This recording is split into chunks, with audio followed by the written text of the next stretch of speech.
What is going on, everybody? Zyonik here, and in today's video we're going to take a look at the team, the battles, and the strategy that I use to push myself onto the global leaderboards for Pokemon Go Battle League. Now there's going to be timestamps down below. I just wanted to put this in real quick because we don't get to the battles right away. It's a couple minutes into it, so there's going to be timestamps down below in the comments. So if you guys just want to just jump ahead to the battles, feel free to do that. Now before we get into the video, I just want to bring up something to the community to let you guys know that over the past 2 days there was someone who was hacking in Go Battle League. It was caught on video. It was reviewed by Niantic, and this person was taken off because basically they went from 2,000 rating to the #1 player in the world in 2 days by doing a massive exploit. Now if you guys want to know more about what's going on, you guys can head over to Twitter. It's all over Twitter right now. There's also going to be links down in the description to other fellow content creators who have videos covering this subject. I'm not going to make a full video on it, but Niantic is aware, which is why Go Battle League is not online right now. They are looking to patch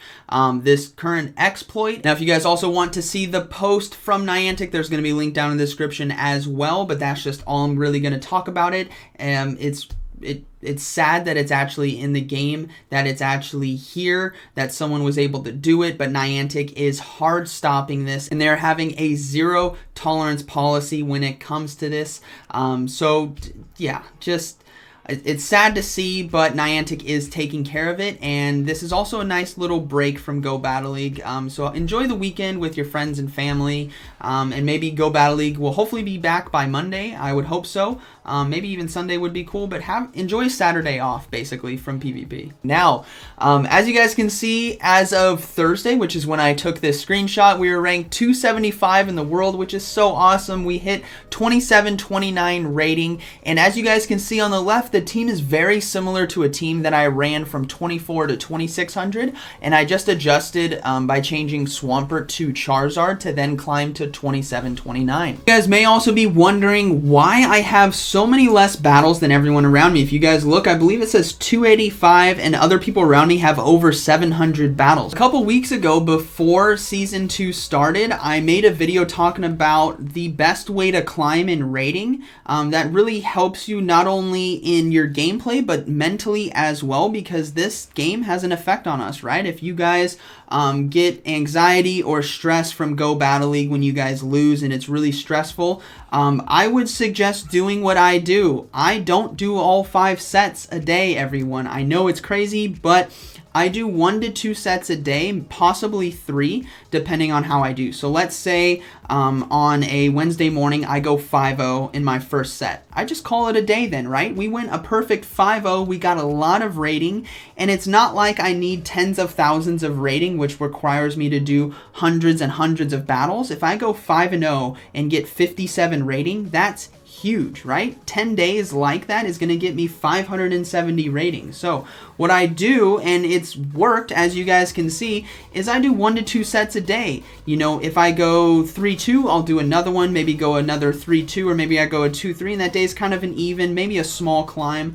If I go 0-5, I just stop. I just stop right there. I'm not gonna, well, I mean, you know, if I go 1-4 or whatever, I'll get my win. If I go 1-6 or whatever, or 1-7, I'll just stop right there and then just come at it the next day. So it's slow and steady, and it took me a while to get to rank 7 because of this pace, right? You guys saw that everyone else was in the 2400s, starting to hit rank 9, and I was still rank 6. I haven't even reached rank 7, but once I hit rank 7 and I'm starting to gain my rating by just doing a little bit every single day, it's climbed up and it's working for me, because sometimes when things don't go my way, it stresses me out a little bit, and I don't like that, having that feeling of anger over a video game. Yes, I'm very competitive, but I try to learn how to balance it myself. Now, if you guys didn't know about the Go Battle League leaderboards, link down in the description to that, and do understand that it updates every single day, so the rankings will always be changing. I am not forever at 275. I probably dropped a little bit because I haven't done any Go Battle League battles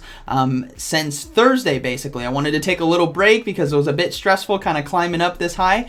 But yeah, now this team is not of my own making, if I'm being honest, right? We made the team of Cresselia, Swampert, Obstagoon, and what I found is I was having a lot of trouble versus some more steals as I was rising higher. So after climbing to 2600, I took a day's break, kind of looked around, watched some other fellow content creators to see what other people were doing, and I stumbled onto Jfarm, who's a good friend of mine, fantastic content creator. So link down in the description to his channel. He also live streams on Twitch, but he was running the same team as me, but instead of Swampert, he was running Charizard. It was like that aha moment, right? Charizard provides some really hard coverage to steals. On top of that, resisting the fairy types as well in case they come into Obstagoon is fantastic, and it's really what rounded out this team. Now also, I also elite TM'd my Cresselia to a Grass Knot, and we're going to talk about why, but basically everyone is not shielding Grass Knots on Swamperts, Blastoise, etc. So I found that it was really helpful to climb some quick rating with that. Now, would I suggest you guys elite TM it yourself? Up to you. I honestly might hold it because Future Sight does great as well. This just really helped me out, take out some of those Swamperts. So the strategy is still the same. Cresselia is fantastic on the lead, and the big things we need to watch out for are Registeel, Escavalier, and Giratina Origin. That's about it. Everything else is somewhat manageable, which is why we have Charizard and Obstagoon as coverage in the back, and it works out fantastic. I climbed 24 to 26 with this team, but with Swampert instead of Charizard, and then 26 to 27, 29 with a Charizard. So let's go ahead and get right into the battles. Alright, so getting into the first battle here, again, all these battles are going to be between 26 and 2700. This is not all from one set. I kind of just took some of the battles that we had. Now, we are leading with the Cresselia, and again, this team is meta, guys, and the Ultra League is unforgiving. So we have a Cresselia versus an Articuno.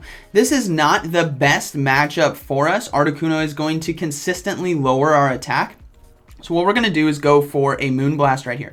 Moonblast has a 30% chance to lower my opponent's attack. On top of that, does some really nice neutral damage, and we get a shield, which is fantastic. So we get the attack debuff on the Articuno right there. Now, I think I kind of make an error in judgment, and I go for Charizard instead of Obstagoon right here. I think I should have gone for the Obstagoon. But we're going to come in, start loading up on energy, and I know they're going to be sending off a charge move here. So what I want to do is get some extra chip damage before I get the attack debuff. They are most likely going to be going for Icy Wind, which will be doing neutral, but I also need to be prepared that they could have ancient power, so I'm going to respect the potential ancient power and go into a one shield right here. It was an Icy Wind, which is fine. Now we're going to see a Snorlax come in. So this is telling me that maybe they have something weak in the back to Charizard as well, so I'm going to look to try to protect my Charizard and get him out of here as quick as I can. Now we get our second shield right there from the Shadow Snorlax, which is fantastic, so I'm going to go ahead and shield myself. Like I said, I want to keep Charizard alive as best as I can. My switch clock is coming up, and so we're just going to go into Obstagoon now on the charge move. This is again going to be another Body Slam, which is going to do a little bit of neutral damage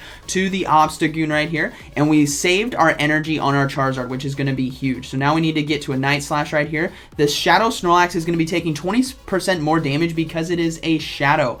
So the Night Slash is going to do some nice neutral damage, and hopefully we can farm down before they get to another charge move, but they swap out in right there. So you notice how they actually use their switch clock. They swapped into Escavalier, which is huge. That's exactly why I kept the Charizard alive, and we have loaded energy right here. So hopefully we can get to another Night Slash in time, but we can't, which is tough. So what we're going to do is we don't want to go down on Charizard, so we're actually going to go into Cresselia right here. I want them to use their energy, and Cresselia can actually soak a Mega Horn right here. Yes, it's going to be doing super effective damage, but not a lot. But they go for Drill Run actually, which is fantastic. So we're going to go ahead and go for our Moonblast right here. Moonblast is going to be resisted, and I need the energy on Charizard basically to one-shot the Articuno in the back. Now, I know Snorlax might be coming back in right here, which it is, which is really, really tough because this is actually going to take me out. So things are not looking good. Body Slam, great call by my opponent, but Cresselia is amazing for a lot of reasons right here. Now we see the Escavalier or Articuno come back in, so we go straight for the Moonblast right here. This will be finishing off Articuno because it is low enough. Again, those fire, or it's not going to finish it off. Actually, it gets it really low. We're able to get to Grass Knot right here. This should be finishing it off. This game came down to the wire, which is why I should have played it differently. Because if I would have just saved Charizard, and then Snorlax is going to come back in, and we actually win with a fast move right there. So that was really clutch win right there. Came down to the wire, but we're going to go ahead and move into the next battle. So That right there, I had some misplays, I think, and misjudgments, but we are still able to pull it off. Now we have Cresselia versus Giratina Altered. This is fantastic. I love facing Giratina Altereds on the lead because Moonblast is going to apply huge pressure because it's going to be doing super effective damage. So they're going to be going straight Shadow Sneak, not going to do a lot of damage to me. Yes, it is super effective, but it's not game-changing, but Moonblast is. So if we can land a Moonblast, that's going to be huge. If we can get shields, that's also great. So this is why I love staying in this matchup. We get a shield, fantastic, no attack debuff on my opponent, which is fine. We're going to be trying to go for another Moonblast right here. What I want to do is get either all the shields or get this Giratina Altered very, very low. So we're going to go for another Moonblast right here. Again, not shielding ourselves. We want to have shield advantage with our Obstagoon and Charizard. We get the Giratina Altered low. Now they are going to be getting off another charge move right here. So I could risk it. I could go into a one shield situation, but I'm going to go ahead and let the Cresselia now go down. So we're going to come in with Obstagoon right here. Obstagoon, again, resisting ghost-type moves, so that Shadow Claw right there is going to be heavily resisted. The only damage they can do to us is Dragon Claw. So we're going to start loading up on energy because what I need to be wary of is the fact that they could have a Charmer in the back. So I need to have a bit extra loaded energy, which is why I didn't go for Night Slash right there, because Obstagoon can get to a gunk shot in time to basically take out a Charmer or get the final shield. So another charge move coming through. Again, no need to shield. These Dragon Claws are not going to be doing a lot of damage. We're going to commit to the farm down, and we'll have to see what they come in with. If they come in with a Charmer, this is going to be great, which they do. That's exactly why I had that extra energy. As you guys saw right there, our health got low, but we were able to get to Gunk Shot, and now we can get, this is either going to take it out, which it does. It takes it very low. Now we swap in a Charizard to get ahead on energy, and the final Pokemon is going to be a Escavalier, so that is going to be a GG. This is exactly what I've been seeing, which is why I decided to go for Charizard. So moving into the next battle now. That played out exactly how I built this team, right? We have a decent lead. We switch into Obstagoon or load up on energy with Obstagoon to threaten the Charmer, and then Charizard destroys that Escavalier or Registeel that's in the back. This is literally what I saw in 2600, which is why I made this adjustment and which is why it paid off.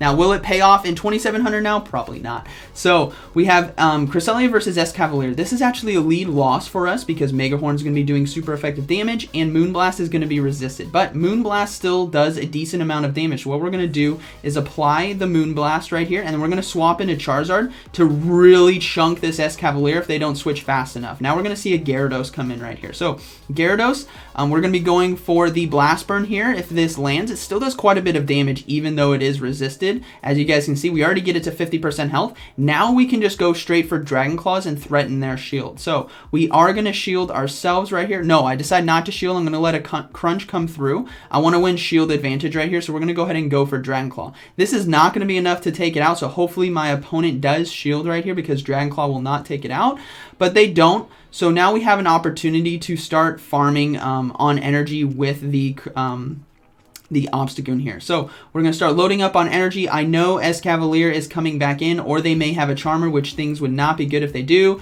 They do have a Charmer, so now we have to go into Cresselia, but look at where Escavalier is at. Right? Before it was at quite a bit of health, but Fire Spin does so much damage that now Moonblast can threaten right here. And we are in even shield situations, and I can get to charge moves quicker than they can. So this Moonblast is now going to start threatening shields. There's one shield. And then Obstagoon, remember, has the ability to one-shot the Charmers basically with that Gunk Shot. So we see another shield come up.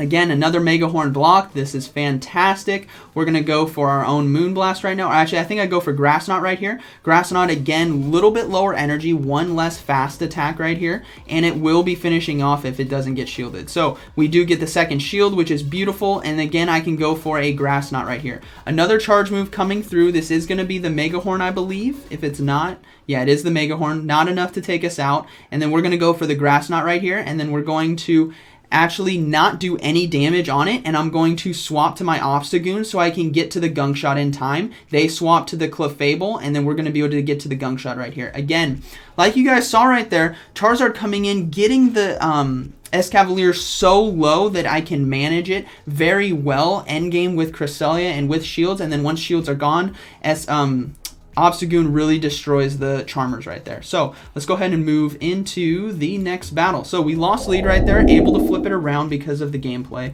with Charizard.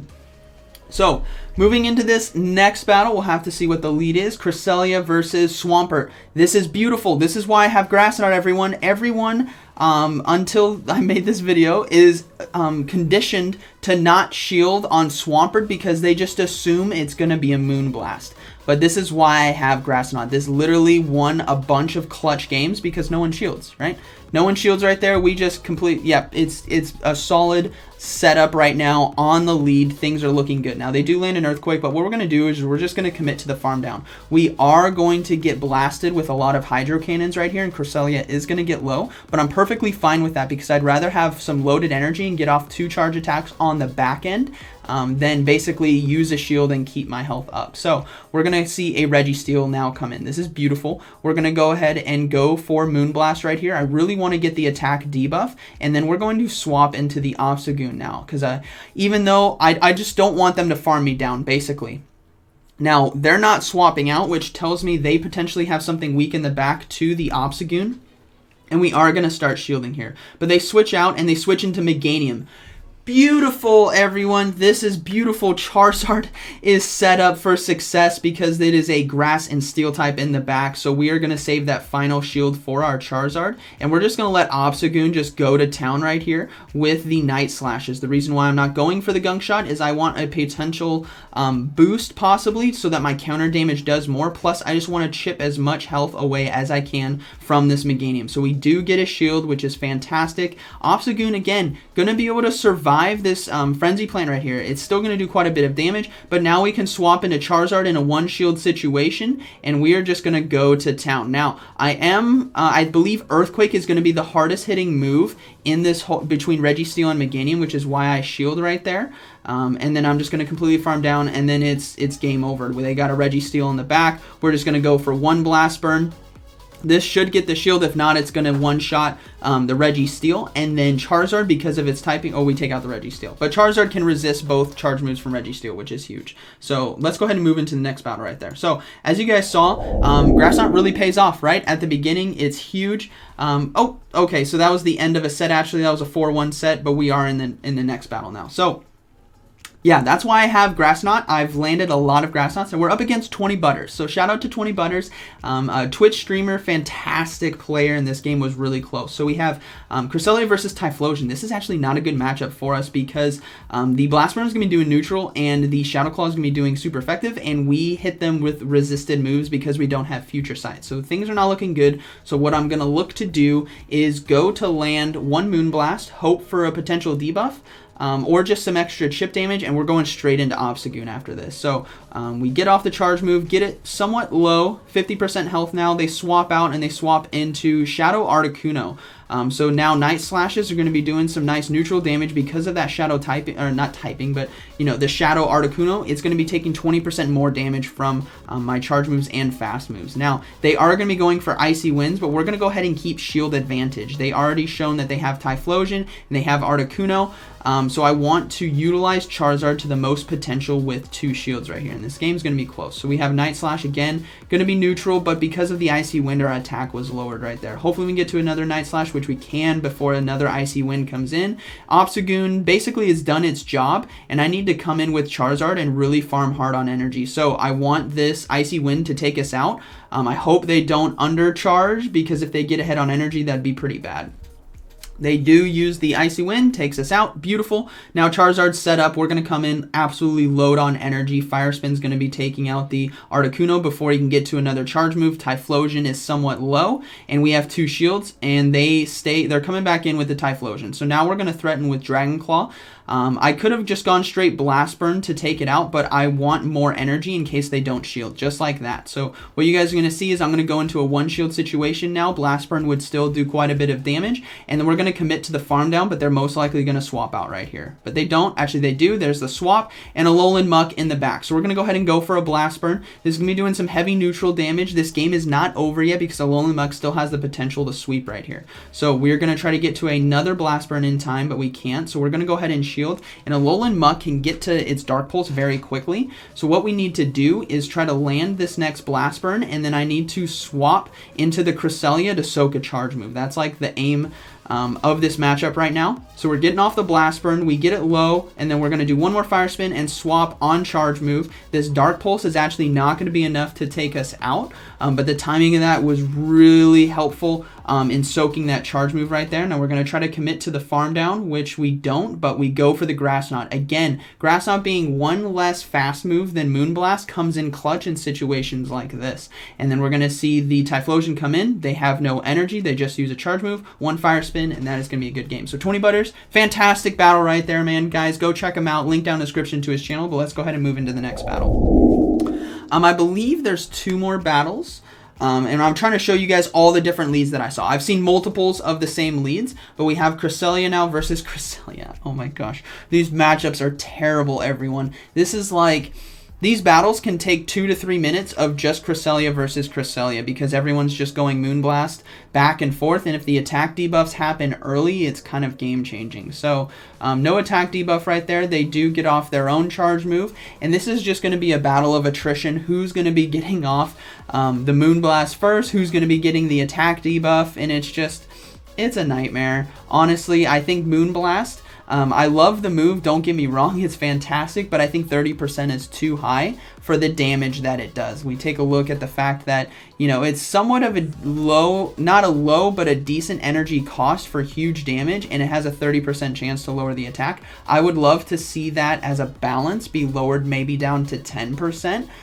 Because if Obstagoon has a 10% chance to get a boost, right, that's huge. So I think Cresselia right there, we did get our attack lowered. We're still in this fight. I think if it goes from 30 to 10%, I think that'll definitely help out and help balance the Cresselia. And notice how they're pulling ahead because they got the attack debuff. That's huge. So now hopefully we get the attack debuff on this one for them. Come on, RNGesus. Please give them the attack debuff. And we don't get it. So what we can do now is go straight for the Grass Knot. Their Moonblast is not going to take us out from this range. It's going to be close. But again, they got another attack debuff on me. RIP. But we can get to the Grass Knot actually. Remember, that one extra Psycho Cut less than Moonblast is huge. Grass Knot here. Hopefully gets a shield. Does get a shield. Beautiful. We lost lead, but we got a shield right there. So what I want to do is start loading up on a bunch of energy, and I should come in with Charizard, but I think I come in with Obstagoon. Yeah, so the reason why I should have come in with Charizard is then I wouldn't have to shield, and I can still get some energy. But now they've used a Moonblast, we're just going to try to commit to the Farm Down, and they are going to get to another Charge Move. Again, why I should have come in with Charizard. I did this later on after learning from this matchup. So we are going to have to take that Moonblast right there because I need to keep shield, switch advantage, and even shields in order to possibly win this battle now. So we are going to see Togekiss now come in, which again, why we have loaded energy, we go for the Gunk Shot. This goes unshielded, going to be fantastic. And then we're going to instantly swap into our Charizard right away, start getting ahead on energy for whatever they have in the back. So Togekiss now looking to stay in, which tells me they got something weak potentially in the back, or they're going to try to swap on the Charge Move. So I need to be careful right here. Charge Move now coming through, going to be Ancient Power, have to shield it. Double super effective. Now, I didn't go for Blast Burn right away because they weren't swapping out. But now I'm seeing that they're staying in, which tells me they have something weak in the back. Blast Burn's going to take out the Togekiss, and it's going to be a Escavalier, so that's going to be a GG. Again, why I picked up Charizard is for this exact reason. I see so many Escavaliers and so many Registeels in the 26 to 2700 range that Charizard just really handles them. So good battle right there. I made a mistake on not coming in with Charizard to get ahead on energy instead of Obstagoon, because then I had to use a shield. Charizard Fire Spins would be doing neutral and finish it off before it can get to 2 charge moves, and then it can resist Moonblast. So Cresselia versus Giratina altered again. Fantastic matchup for us. Again, I really love this matchup. Even though we will likely lose lead, we can get shield advantage and potentially get some debuffs here on the Giratina alter. So even though it's somewhat of a losing matchup, if they decide to shield, I'm completely fine with it based on the circumstances that we can have on the back end. So we're going for Moonblast again. Super effective damage, doesn't get the shield, which is perfectly fine. This is more ideal right here, and hopefully we can get to another one before they get to basically... I want to try to get 3 right here. If I can get 3, that's going to be beautiful. So we're going to go for Moonblast right here. I could go for Grass Knot because they're most likely going to shield right here at Giratina Altered. This is like the time they shield is right here. So they do. So I could have gone for Grass Knot right there. And then hopefully I can get to one. I should have gone for Grass Knot actually, yeah. Because then I could have gotten to a Moonblast. Now charge move coming through. We're going to go ahead and shield ourselves because now that they shielded once, I can actually get to this next Moonblast right here and really pressure them to win shielded switch advantage or drastically win shield advantage. So we drastically win shield advantage, which is huge. I'm going to let them farm me down because I'm just going to come in on Obstagoon right here and just soak the damage that's going to be coming out. Now again, I need to be wary that they could have a Charmer, so I need to overload on energy and not just fire off the Night Slash as fast as I get it. Don't do that, Zyonik. I can't remember what I did. I've done so many battles that it's hard to remember each individual battle, but I should be over farming right here. Yeah, we over farm a little bit, and now we're going to go for the Night Slash, but they do get to another Dragon Claw, so I'm like, okay, please tell me that this Night Slash didn't go off. Okay, it didn't. They switch, which is beautiful. We're going to go ahead and go for Night Slash right here to do neutral damage against the Lapras, and we're actually going to switch into Charizard. Yes, I need to watch out for Surf, but Blast Burn, fire damage is going to be neutral because of the fire-water typing from the Lapras, so we're going to have to shield right here, and we're going to look to get ahead on energy and count their fast moves. So we're going to build up again and then now go for the Blast Burn because I don't want them to get a Surf, but this Fire Spin or this Blast Burn right here will be finishing off the Lapras, which is going to be beautiful. So they still have Giratina Altered, which they're coming back in with, which tells me they have something weak in the back. We're going to go straight for the Dragon Claw. We can get to it in time before they get to a charge move. This will be doing super effective damage to Giratina Altered, taking it out. And what's in the back? It is a Togekiss. Beautiful. We're going to go for Blast Burn right here. And then actually what we're going to do is our switch clock is coming back up. This Blast Burn's not going to be enough damage to finish it off. But remember how we loaded up on energy on Obstagoon? Swap, Night Slash, game over right here. So it is going to be resisted because of the fairy typing, but it is low enough where the Night Slash will finish off, and that is going to be a GG. And we got the attack boost. That's awesome. Okay, let's move into the next battle. We're going to go ahead and do the transition right here. We'll see if there's another one. No, that was it. That was all the battles. So let me know down in the comments what you guys think about this team. Again, Jfarm, Scrublord, Dustin, you guys are awesome. Thank you for this team. It was fantastic, guys. Go check them out. Again, I invested in Elite Charge TM on Grass Knot. I wouldn't suggest that you guys do it as well. Future Sight does fantastic, so I would hold on to it, but I just risked it for the biscuit, and it won me some nice matches right there. Charizard, again, is Legacy. Blast Burn is a Community Day move, which is why I have those asterisks there on the left. And then my Obstagoon is one that I hatched, so I went with a 10-10-13 Obstagoon, and it performs really well for me. So thank you everyone for if you watched the whole video and you're staying here till the end, thank you. I hope you guys enjoyed today's video, and like always, thank you for watching, and I'll see you in the next one.